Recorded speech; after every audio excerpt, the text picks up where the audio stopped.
सोलापूर जिल्हा नियोजन समितीवर राष्ट्रवादी काँग्रेस आणि शिवसेनेच्या 14 जणांची निमंत्रित सदस्य म्हणून निवड केल्याची चर्चा सुरू आहे। यामध्ये जिल्ह्यातील काही बड्या नेत्यांबरोबरच तिन्ही पक्षातील कार्यकर्त्यांना संधी देण्यात आली आहे। पंढरपुरातून विठ्ठल सहकारी साखर कारखान्याचे अध्यक्ष भगीरथ भालके यांच्यासह आणखीन एकाची निवड करण्यात आल्याची चर्चा सुरू आहे। त्या कार्यकर्त्यांच्या नावाच्या चर्चेमुळे राष्ट्रवादीचे प्रमुख नेते आणि कार्यकर्त्यांमध्ये प्रचंड नाराजी पसरली आहे। त्याच दरम्यान भाजपाचे आमदार प्रशांत परिचारक यांनी डीपीडीसी सदस्य निवडीवरून राष्ट्रवादीवर हल्लाबोल केला आहे। 2 दिवसापासून जिल्ह्याच्या राजकारणात अचानक चर्चेत असलेल्या त्या कार्यकर्त्याचा नामोल्लेख न करता थेट वसूलदार वांझे असा उल्लेख करत राष्ट्रवादीची खिल्ली उडवली।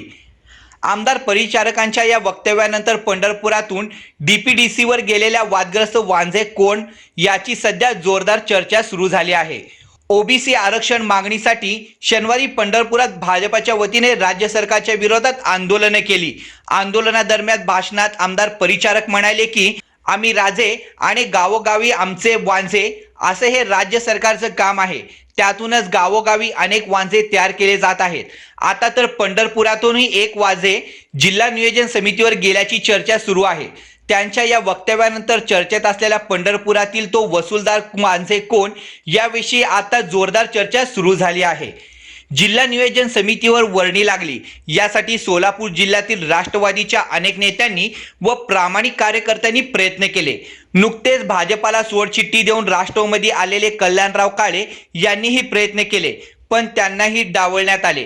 राष्ट्रवादीत आल्यानंतर त्यांची किमान डीपीडीसीवर निवड करून राजकीय पुनर्वसन केले जाईल अशी कार्यकर्त्यांना आशा होती, पण विधानसभेला पराभूत झालेल्या भगीरथ भालके यांच्याबरोबरच तालुक्यातील आणखीन एकाला डीपीडीसीवर संधी दिल्याची चर्चा आहे।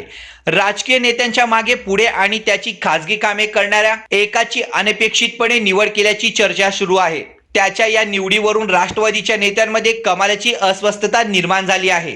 काही कार्यकर्त्यांमध्ये राष्ट्रवादीचे प्रदेशाध्यक्ष जयंत पाटील यांच्याकडे थेट तक्रार केल्याची चर्चा आहे।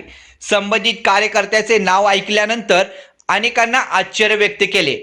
नेत्यांच्या दौऱ्यामध्ये त्यांचे हुजीरगिरी करणाऱ्यांनाच पदे आणि प्रतिष्ठा मिळते, प्रामाणिक कार्यकर्त्यांची माती होते अशी बोलकी आणि तिखट प्रतिक्रिया राष्ट्रवादीच्या एका निष्ठावंत जाणकार कार्यकर्त्यांनी नाव न सांगण्याच्या अटीवर दिली। अशातच भाजपाचे आमदार प्रशांत परिचारकांनीही भर सभेत त्या कार्यकर्त्यांचा वसूलदार वांझे असा उल्लेख केल्याने त्यांची ही निवड आता वादग्रस्त ठरण्याची शक्यता आहे।